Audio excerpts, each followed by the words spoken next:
আসসালামু আলাইকুম রহমতুল্লাহ। আলহামদুলিল্লাহি রব্বিল আলামিন ওয়াসসালাতু ওয়াসসালামু আলা আশরাফিল আম্বিয়া ওয়াল মুরসালিন ওয়া আলা আলিহি ওয়া আসহাবিহি আজমাইন। প্রিয় দিনী ভাই ও বোনেরা, আল্লাহ সুবহানাহু ওয়া তাআলা গাজওয়াতুল হিন্দের মাধ্যমে আমাদের এই পুরো উপমহাদেশের মুসলমানদের জন্য বিনা হিসেবে জান্নাত লাভের একটি সুবর্ণ সুযোগ করে দিয়েছেন। আলহামদুলিল্লাহ। আমরা যদি এই মহান যুদ্ধে আমাদের জানমাল দিয়ে অংশগ্রহণ করতে পারি, তাহলে আল্লাহ সুবহানাহু ওয়া তাআলা আমাদেরকে সর্বোচ্চ পুরস্কার প্রদান করবেন। আমরা যদি এই মহান যুদ্ধে শহীদ হয়ে যাই, তাহলে আল্লাহ তাআলা আমাদেরকে বিনা হিসেবে জান্নাত দান করবেন। আর আমরা যদি বেঁচে যাই অর্থাৎ গাজী হই, তাহলে আল্লাহ তাআলা আমাদেরকে জাহান্নামের আগুন থেকে মুক্ত করে দিবেন। এত বড় ফজিলতের কারণেই বিশিষ্ট সাহাবী হযরত আবু হুরায়রা রাদিয়াল্লাহু তাআলা আনহু তার স্থাবর এবং অস্থাবর যাবতীয় সম্পদ বিক্রি করে হলেও এই মহান যুদ্ধে অংশগ্রহণের ইচ্ছা প্রকাশ করেছেন। প্রিয় দর্শক শ্রোতা, আমরা কয়েক বছর আগেও গাজওয়া হিন্দের কথা বললে মানুষ হাসত, আমাদেরকে পাগল মনে করত। অনেকে বলতো এগুলো বহু দেরি আছে, আমরা পাবো না। শুধু শুধু এগুলো বলে মানুষকে ভয় দেখানোর কোনো দরকার নেই। কিন্তু প্রিয় দর্শক, আজকের এই দিনে বাস্তবতা হচ্ছে এখন আর আমাদেরকে গাজওয়ায়ে হিন্দ হবে এটা মানুষদেরকে বোঝাতে হয় না, কারণ আমাদের দেশের শীর্ষস্থানীয় মিডিয়াগুলোতেই এখন এই বিষয়ে আলোচনা হচ্ছে। আর আমাদের এই দেশের প্রত্যেকটি সচেতন মানুষ অন্তত এখন এতটুকু বোঝে যে ভারতের মুশরিকদের সাথে আমাদের একটি যুদ্ধ অবশ্যম্ভাবী।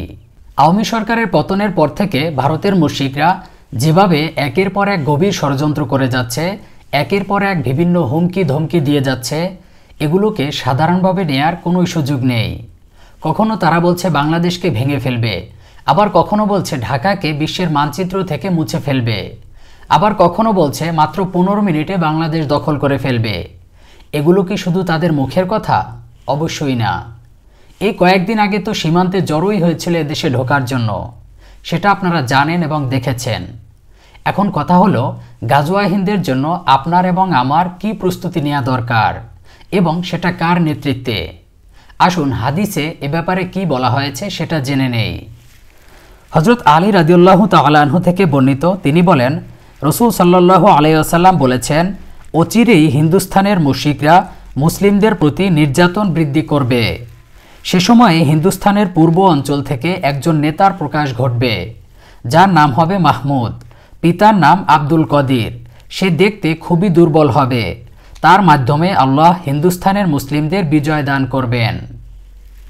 হযরত আবু হুরায়রা রাদিয়াল্লাহু তাআলা আনহু বলেন, আমি রাসূল সাল্লাল্লাহু আলাইহি ওয়াসাল্লামকে বলতে শুনেছি, অদূর ভবিষ্যতে হিন্দুস্তানের মুশরিকরা মুসলিমদের উপর খুবই অত্যাচার করবে। সে সময় হিন্দুস্তানের পূর্ব অঞ্চল হতে একটি মুসলিম জামাতের প্রকাশ ঘটবে, যাদের পরিচালনা করবে একজন দুর্বল বালক, যার নাম হবে মাহমুদ, উপাধি নাম হবে হাবিবুল্লাহ। তিনি হিন্দুস্তান বিজয় করার পর কাবার দিকে ধাবিত হবে। আমি জিজ্ঞেস করলাম, হে আল্লাহর রসুল, সে কাবার দিকে ধাবিত হবে কেন? সেই সময় কি বাইতুল্লাহ ইহুদি খ্রিস্টানদের দখলে থাকবে? তিনি বললেন, না, বরং সে আল্লাহর খলিফা মাহাদির হাতে বায়াত নিতে আসবে। তো হাদিসের মাধ্যমে আমরা জানতে পারলাম যে গাজওয়াতুল হিন্দের আমির বা নেতা হবেন ইমাম মাহমুদ হাবিবুল্লাহ, এবং তার নেতৃত্বেই মুসলিমরা এই যুদ্ধে জয়লাভ করবে ইনশাআল্লাহ। এজন্য ইমাম মাহমুদ হাবিবুল্লাহ অনেক আগে থেকেই এ বিষয়ে আমাদেরকে সতর্ক করে আসছেন। এজন্য আমাদের সকলের দায়িত্ব এবং কর্তব্য হচ্ছে ইমাম মাহমুদের হাতে বায়াত দিয়ে তার আনুগত্যের মাধ্যমে গাজওয়া হিন্দের জন্য প্রস্তুতি নেয়া। প্রিয় দর্শক শ্রোতা, অত্যন্ত আফসোসের সাথে বলতে হয়, যেই মানুষটা একের পর এক নিজের জীবনকে বিপন্ন করে সর্বোচ্চ ঝুঁকি নিয়ে মানুষকে সতর্ক করে যাচ্ছে, গাজওয়া হিন্দের জন্য মানুষকে উদ্বুদ্ধ করে যাচ্ছে এবং এর প্রস্তুতি নিচ্ছে, সেই মানুষটিকেই কেউ কেউ বলে ভণ্ড। আসলে ইমাম মাহমুদকে ভণ্ড বলে কারা? যারা এসব কাজে ধারে কাছেও নেই, যারা মনে করে গাজওয়া হিন্দ বহু দেরি আছে অথবা এখন হবে এটা বিশ্বাস করলেও তাদের এ বিষয়ে কোনো ধরনের মাথা ব্যথা নেই, কোনো প্রস্তুতি নেই। এজন্য প্রিয় দর্শক, আপনাদের নিজের বিবেক দিয়ে চিন্তা করতে হবে আপনি কার আনুগত্য করবেন। হাদিসে বর্ণিত এবং আল্লাহ সুবহানাহু ওয়া তাআলার মনোনীত গাজওয়া হিন্দের আমির ইমাম মাহমুদ হাবিবুল্লাহকে নাকি তথাকথিত কোনো গণতন্ত্রপন্থী নেতাকে, যারা জিহাদকে বাদ দিয়ে, নবীজির সিরাহকে বাদ দিয়ে গণতন্ত্রের মাধ্যমে, নির্বাচনের মাধ্যমে ইসলাম কায়েমের অলীক স্বপ্ন দেখে, যা কখনোই সম্ভব নয়। এজন্য সত্যিকার অর্থে গাজওয়া হিন্দে অংশগ্রহণ করতে হলে, প্রকৃতভাবে গাজওয়া হিন্দের সৈনিক হতে চাইলে আপনাকে অবশ্যই ইমাম মাহমুদের আনুগত্য করতে হবে, ইমাম মাহমুদের অনুসরণ করতে হবে। তাকে মেনে নেয়ার মধ্যেই রয়েছে মুসলিমদের কল্যাণ, আর তাকে না মানার মধ্যেই রয়েছে অকল্যাণ এবং আল্লাহর গজব। এটা জাতি যত তাড়াতাড়ি বুঝবে ততই মঙ্গল। সময় খুবই কম, এখনও না বুঝলে আর কবে বুঝবেন? এই তো কয়েকদিন আগে সীমান্ত দিয়ে ভারতীয় মুশরিকরা দলে দলে এদেশে ঢোকার চেষ্টা করেছিল, সেটা আপনারা জানেন এবং দেখেছেন। তখন যদি তারা ঢুকতে পারত তাহলে এসে কি করত? তারা কি এসে আপনাদের আদর করত? কখনোই না। এটা কেন বুঝতে চান না?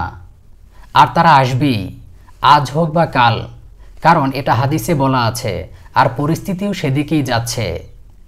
তারা যখন আসবে তখন কি করবে সেটাও হাদিসে বলা আছে, আর শাহ নিয়ামতুল্লাহ রহমাতুল্লাহ আলাইয়ের কাসিদাতেও বলা আছে। তাই সতর্ক হন, প্রস্তুতি গ্রহণ করুন, দলে দলে বিভক্ত না থেকে একটি জামাতবদ্ধ হন। আর যারা মনে করেন যে গাজওয়া হিন্দ হয়ে গেছে আর এটা ভেবে আরামসে ঘুমাচ্ছেন, তারা সম্পূর্ণই ভুলের মধ্যে আছেন। কারণ হাদিসের আলোকে গাজওয়া হিন্দের যে বর্ণনা পাওয়া যায় তার চূড়ান্ত যুদ্ধ এখনও হয়নি, এটা সামনেই হবে। আর পিছনে এই অঞ্চলে মাঝে মাঝে যে ক্ষুদ্র ক্ষুদ্র যুদ্ধ হয়েছিল, অভিযান হয়েছিল, সেগুলো সঠিক নিয়তের কারণে গাজওয়া হিন্দের মর্যাদা পাবে, কিন্তু এর চূড়ান্ত রূপ এখনও হয়নি। তারপরও ধরে নিলাম আপনাদের কথা মতো গাজওয়া হিন্দ হয়ে গেছে, কিন্তু বর্তমান প্রেক্ষাপট অনুসারে আপনারা অন্তত এতটুকু বুঝতে পারছেন ভারতের মুশরিকদের সাথে মুসলমানদের একটি যুদ্ধের সম্ভাবনা খুবই প্রবল। যদি এই যুদ্ধ লেগে যায় তাহলে তো আপনাকে, এটা যদি গাজওয়া হিন্দ নাও হয়ে থাকে, তারপরও আপনার এই যুদ্ধে অংশগ্রহণ করা উচিত। কারণ ইসলামের নিয়ম হচ্ছে, যদি কোনো মুসলিম ভূখণ্ড বিধর্মীদের দ্বারা আক্রান্ত হয় তাহলে ওই অঞ্চলের সকল মুসলিমদের উপর জিহাদ ফরজ হয়ে যায়। সুতরাং এটা যদি গাজওয়া হিন্দ নাও হয় আপনাদের কথা অনুসারে, তারপরও আপনাকে এই যুদ্ধে অংশগ্রহণ করতে হবে। এই যুদ্ধের জন্য আপনার প্রস্তুতি নেওয়া দরকার। তাই আবারও বলতে চাই, এসো মুমিন দলে দলে ইমাম মাহমুদের পতাকা তলে।